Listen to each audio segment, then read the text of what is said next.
Hello, girls, guys, or otherwise. This is Rich with your Tarot Talk Tuesday.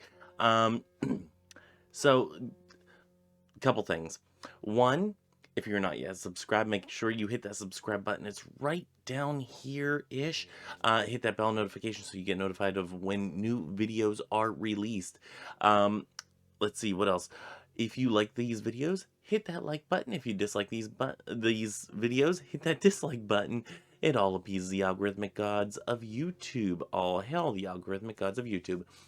Also, remember to leave a comment if you agree, disagree, or have any other thoughts or things rattling around in your brain. I do read all the comments. I don't always respond, and I need to get better at that. So today we are going over the Page of Wands. One point of order before we go any further. While it is on my mind, on Wednesday, I don't know, I did say last week that we would be covering, what all are we covering on there? Or was I saying that we were covering on there? Let's see. Hold on. We were going to cover, let's see. Was it? No, it wasn't evocation. We did that last time. Naming the work, anointing, great right, raising energy, the work, and raising the cone of power. I think that's all that I said that we were doing. We're going to be covering a lot of ground on the next Witchy Wednesday. However, this Wednesday was supposed to be the Wednesday whenever I try to hawk my shit from eBay, and give a witchy spin on what some of these items can be used for. However, since I've already promised that we are going to go through this ritual setup as Christopher Penzak has laid out here, I'm going to continue that, and if the end of September, maybe I'll do the video then. Who knows? So, yeah, that's where we're gonna sit on that one, just because I want to get through that fairly quickly, because I have other things that are being planned. I have one thing that is quite huge that I'm announcing in October 1st. So yes, there's definitely a lot of balls in the air. Let's just let that one hang. Yeah. Okay. So I am done with the pun, and the poor dad jokes. We are going over the Page of Wands, and let me just remind you that next week we are doing a deck review and reveal, because that is the first Tuesday of the month. And I don't think I have... No, I don't have that one already pre-recorded. So it's going to be kind of weird. You're going to see September over here with this background. You're going to see October and November in the old background. And then December I don't have yet. So you're going to see that with this background. It's going to be weird. It's going to be trippy. You're going to have some time traveling. It's going to be fun. Anyway, join me next week for that. I don't know which deck I need to do, but I'm sure there is one. I know I have a couple. Actually, I know the perfect one to do. The one that was in the background that y'all have said that you did not see what it was. Yeah, that's gonna be the one. Anyway, so let's get into the Page of Wands. I'm sorry, I have flowers outside this window here that grew up like really freakishly tall. Actually, yeah, those are my marigolds, I think, that got like really insanely tall. And yeah, I just see them swaying in the wind. It's quite funny. Anyway, let's pop up our pictorial key of the tarot. Nope, that's not it. Hold on. Let me click around here. There we go. Is that it? That's it. And let me get our image up here. There we go. Okay, pictorial key of the tarot by A.E. Waite states, In a scene similar to the former, a young man stands in the act of proclamation. He is unknown but faithful, and his tidings are strange, divinatory meanings.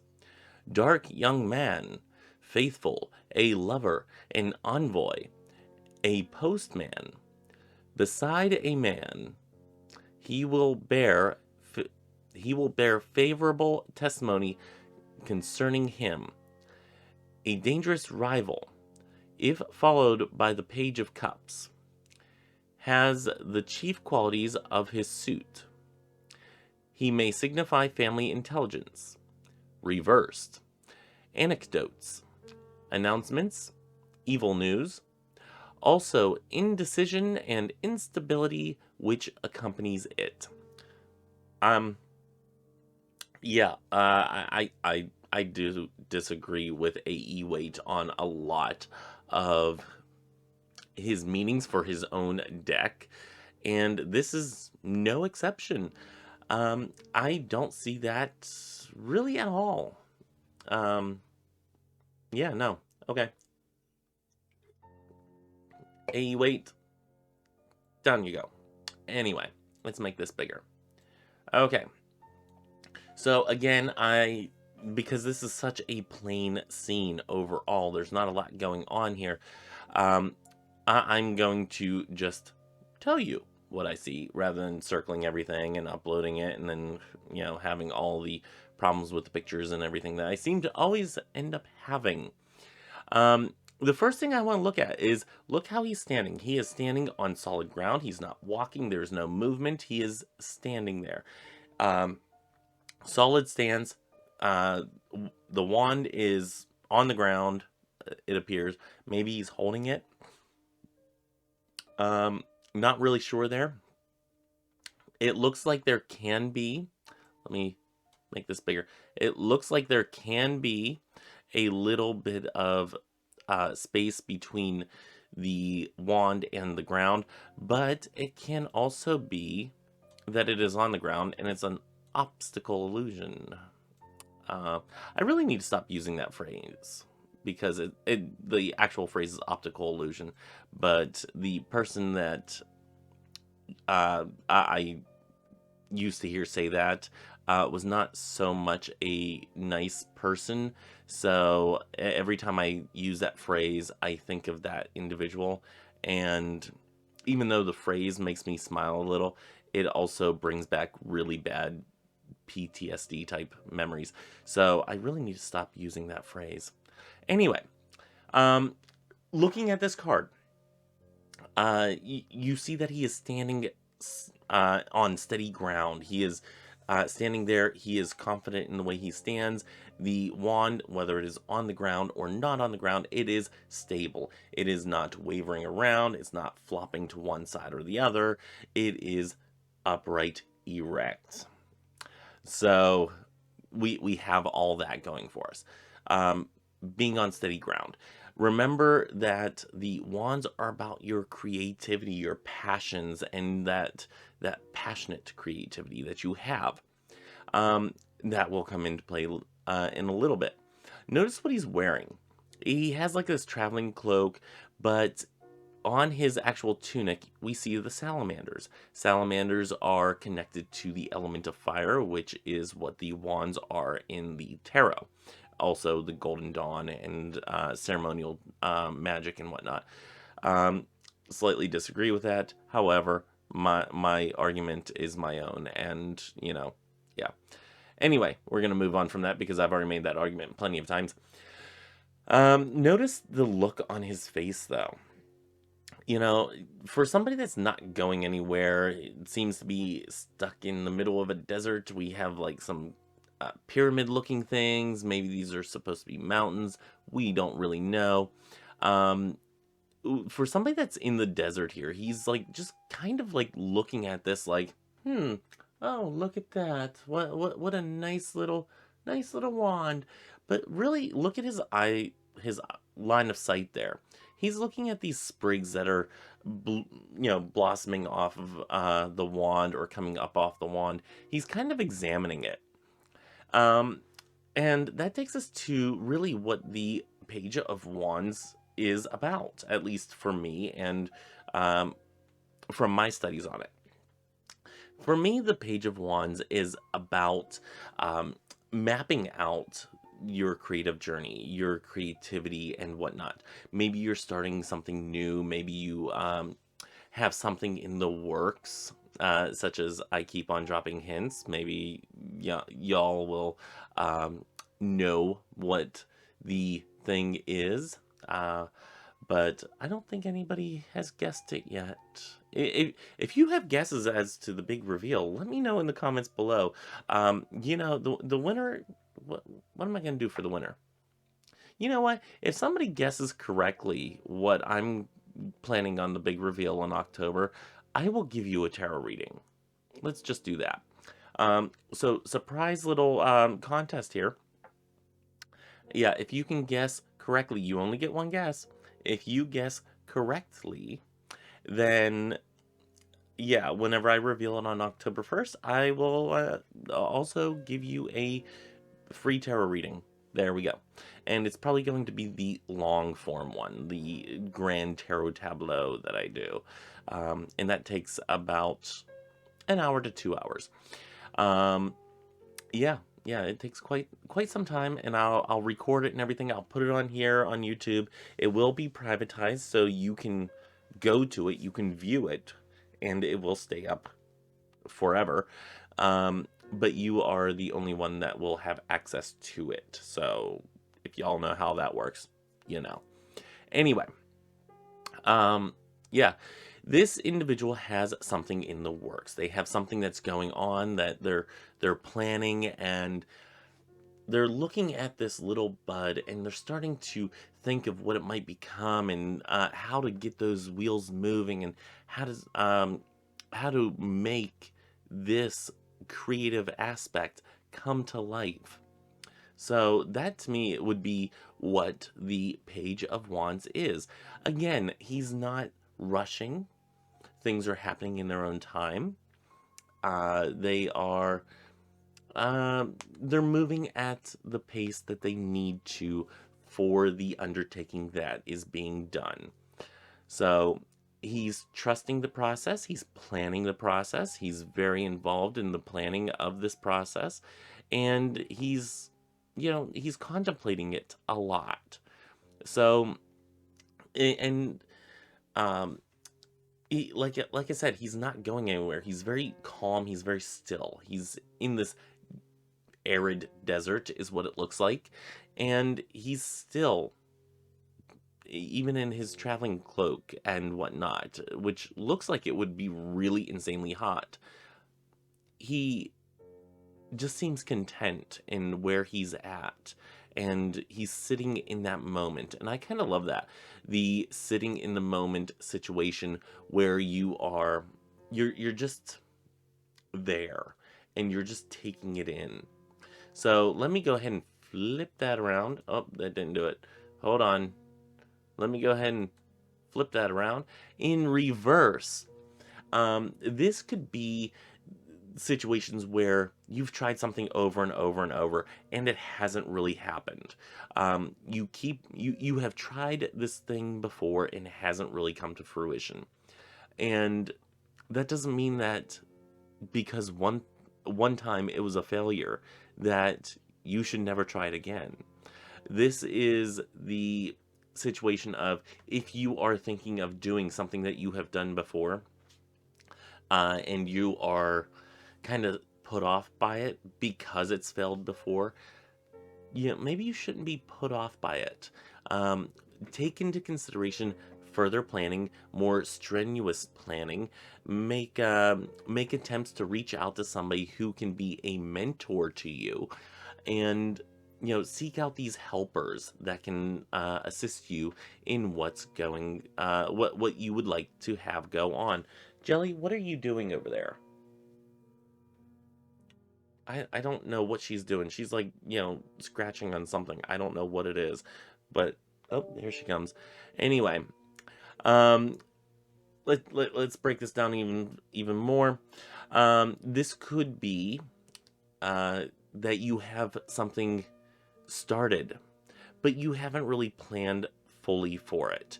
And you need to just like take that time just a little bit more to sit back and really plan these things out. Make sure that everything is planned out to the T. That way you can accurately and successfully execute your plan.